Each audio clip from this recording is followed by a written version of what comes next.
Что сделал, то получил. У всех одинаковые возможности. Нет. Настоящее преступление — это город, полный бедняков. Но законы придумали богачи для богачей.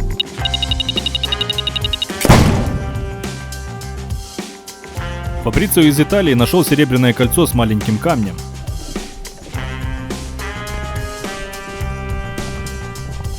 А также 3 кольца из 18-каратного золота. В одном кольце был небольшой бриллиант.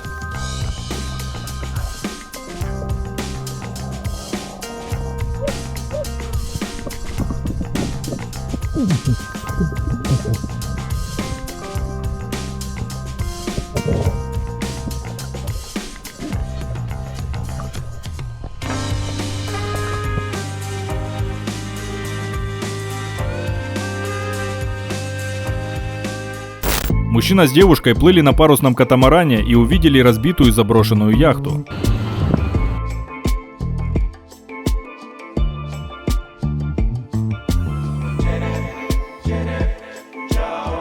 Так как яхта была на мелководье, дальше они отправились к ней на моторной лодке.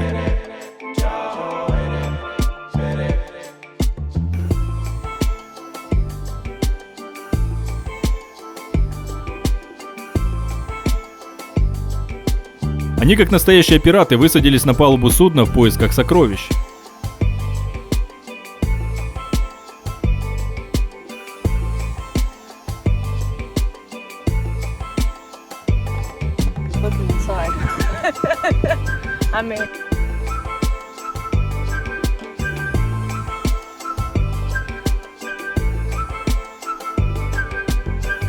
Яхта уже была полностью разграблена, и спасать было нечего.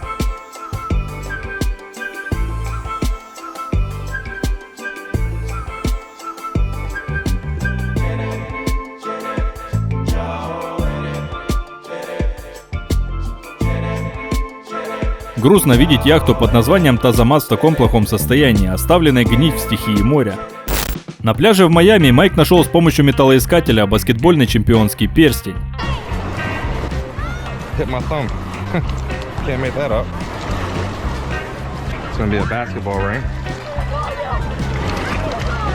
А также нашел обручальное кольцо из розового золота с гравировкой половины сердца.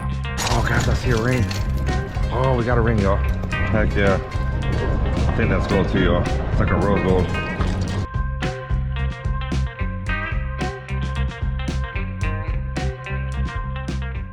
Экспедиция на ледоколе Агулхас-2 под руководством британского полярного исследователя Джона Ширса, исследовавшая влияние изменения климата, нашла корабль Endurance, который был раздавлен антарктическими льдами и затонул на глубине около 3000 метров более века назад.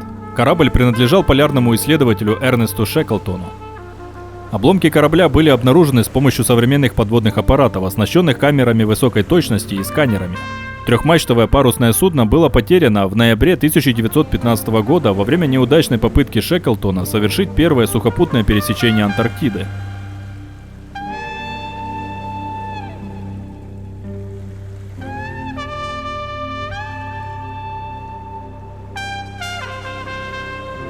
Деревянное судно сохранилось в исключительно хорошем состоянии, видимо из-за ледяной воды.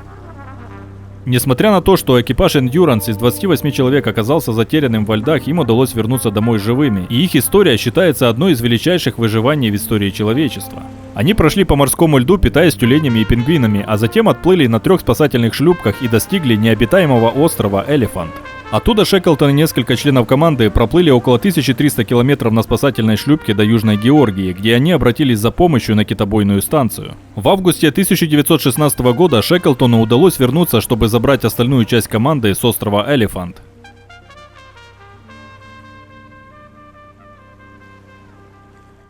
Мужчина с металлоискателем нашел древнее историческое кольцо, возможно принадлежащее затонувшему испанскому флоту 1715 года. Кольцо стоит очень дорого, но его могут отобрать власти.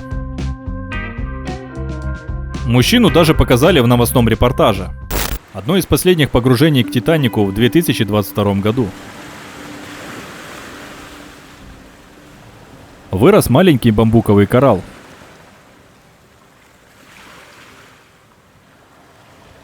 Огромный центральный якорь все еще лежит на своем месте. Прямо над ним находится кран. Когда мы движемся вдоль левой стороны, в поле зрения появляется одна из якорных цепей. Якорные цепи входят в брашпили, где они должны были спустить их обратно в цепной ящик на дне корабля. С левой стороны вход в трюм номер 1.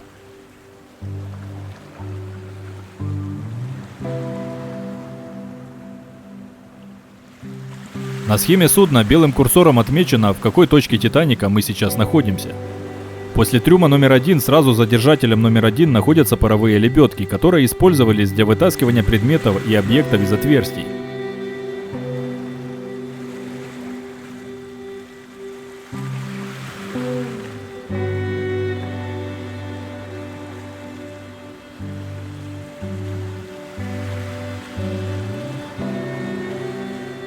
Глядя вниз на палубу, мы видим дверной проем, который вел на воронье гнездо, с которого Фредерик Флит увидел айсберг.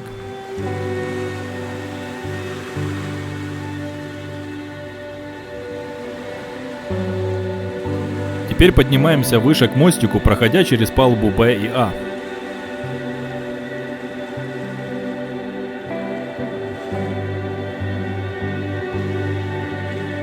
Вся площадь мостика была сделана из древесины и была разрушена при затоплении. И все, что осталось на этом месте, это бронзовый двигатель телеуправления, к которому было прикреплено главное колесо, и когда оно поворачивалось, то помогало рулю менять направление. Это мемориальное место, и эти таблички были оставлены во время предыдущих погружений.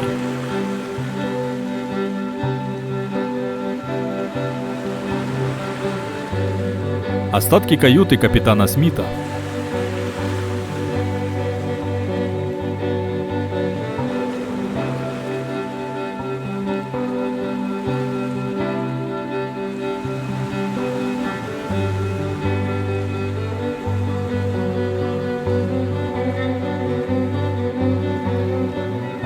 Остатки люков и отверстий, они вели вниз в комнату Маркони, где Джек Филлипс и Гарольд Брайт отправляли свои сообщения СОС о бедствии. Приближаемся к открытому пространству остатков парадной лестницы, которая была полностью разрушена и затонула.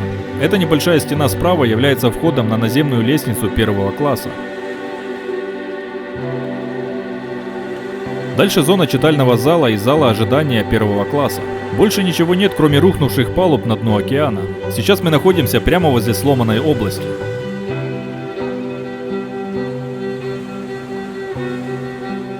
Секция судна, которая откололась.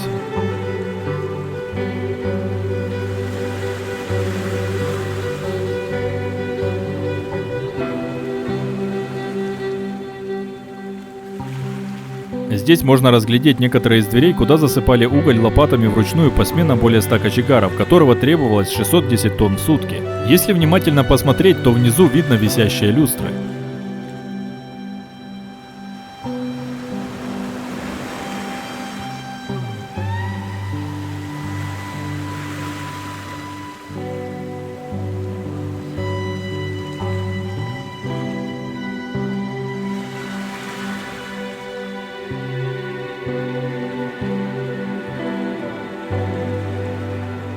Вдоль левого борта, примерно к колоколу, видна шлюпбалка, одна из двух оставшихся. Висит в темноте, напоминая о великой трагедии.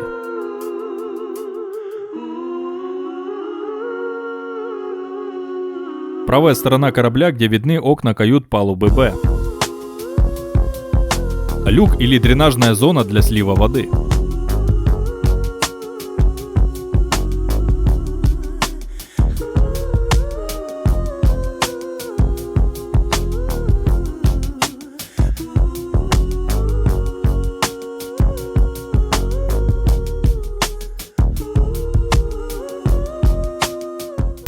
В предыдущих двух выпусках я уже рассказывал о двух затопленных японских кораблях в лагуне Трук, ныне Чуук, во время Второй мировой войны. Сейчас рассмотрим более подробно, что осталось самого интересного на большинстве кораблей. В 1944 году судна были потоплены во время массированной атаки авианосной авиации и надводных кораблей флота США на японскую военно-морскую и авиационную базу. Вот реальные кадры, снятые американскими самолетами.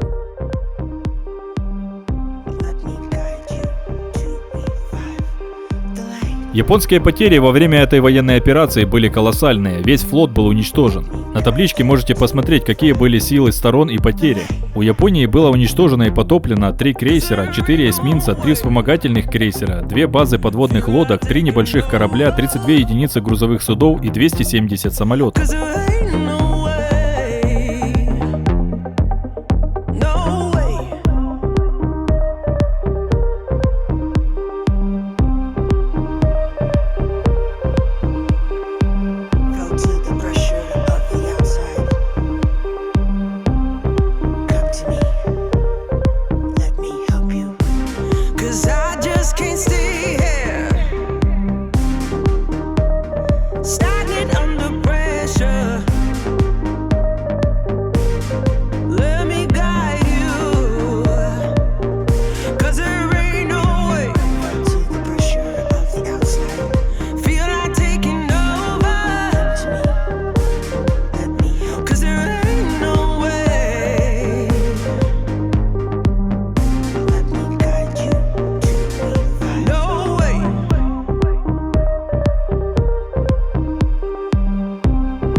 Благодаря новому высокотехнологичному оборудованию, недавно на дне моря у берегов Колумбии было найдено 2 испанских военных корабля.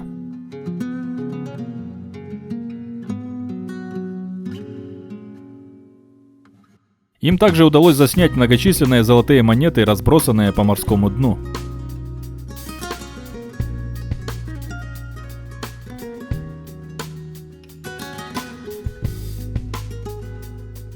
Также на песке можно увидеть пушку и другие артефакты, включая различные глиняные горшки.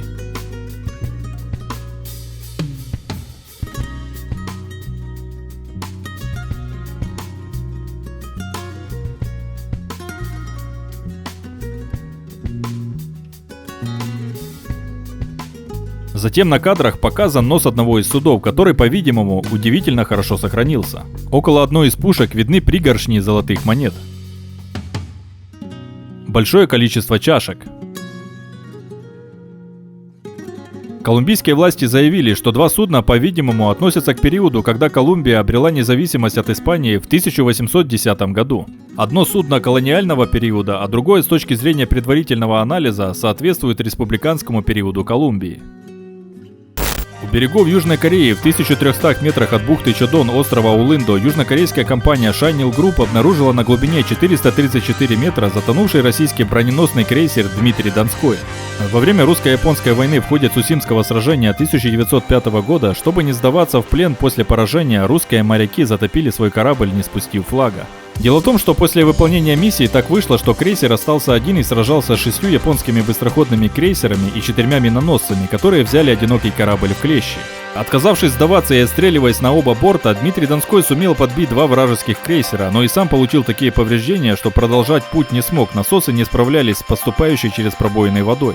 Была сбита задняя труба, из-за чего сильно уменьшилась тяга и снизилась скорость и без того тихоходного судна. Существует версия, что на борту крейсера находилось около 200 тонн золота, однако никаких подтверждений этому нет. Историки до сих пор спорят о том, вез ли Дмитрий Донской золотые слитки. Он сильно пострадал от обстрелов и времени, его корма почти разрушена, но верхняя палуба и борты сохранились достаточно хорошо. Были найдены и подняты из затонувшего корабля личные вещи капитана Лебедева и некоторых матросов экипажа, а также демонтированные 152 мм пушки. Подводные археологи из частной компании Allen Exploration на Багамах нашли сокровища затонувшего испанского галеона 17 века Nuestra Señora de las Maravillas, в переводе «Богоматерь чудес». Корабль плыл из города Гавана, Куба в город Севилья, Испания и перевозил сокровища из Америки, как королевские, так и частные, а также контрабанду и груз, спасенный с другого испанского судна.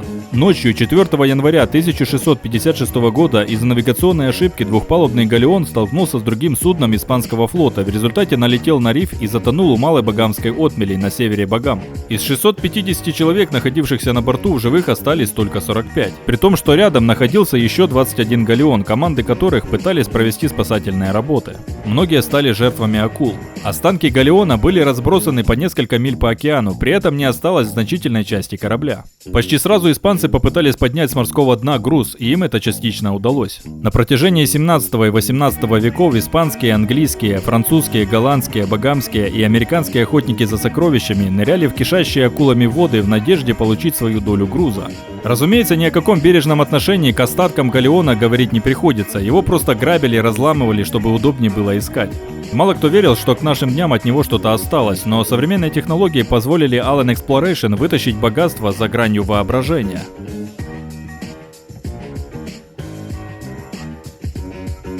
Были извлечены 3 золотые цепи, в том числе сложная филигранная золотая цепочка весом 887 грамм, состоящая из 80 круглых звеньев с узорами в виде розочек.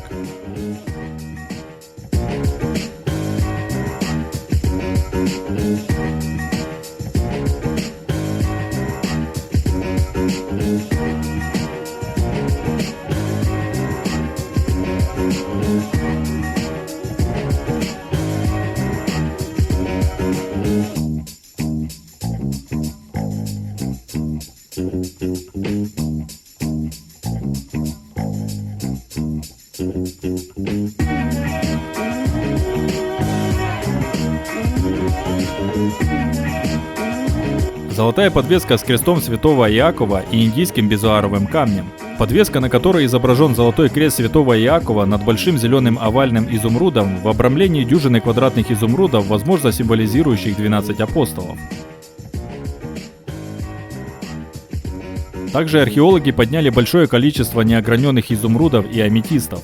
Их добыли в Колумбии, но в декларацию вписать забыли, что свидетельствует о контрабандной торговле.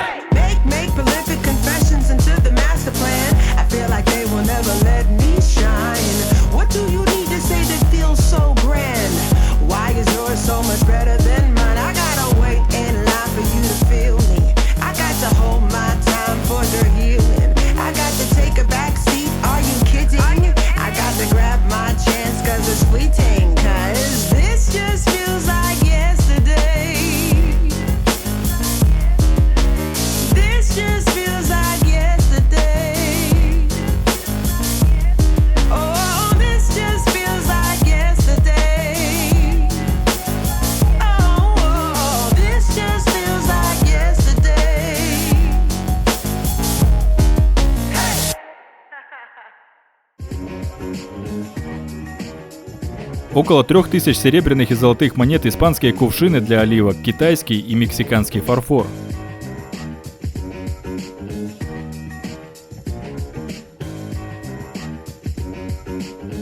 Кроме того, группа обнаружила пушки, якоря и серебряную рукоять меча, принадлежавшую солдату Дону Мартину де Аранда и Гусману.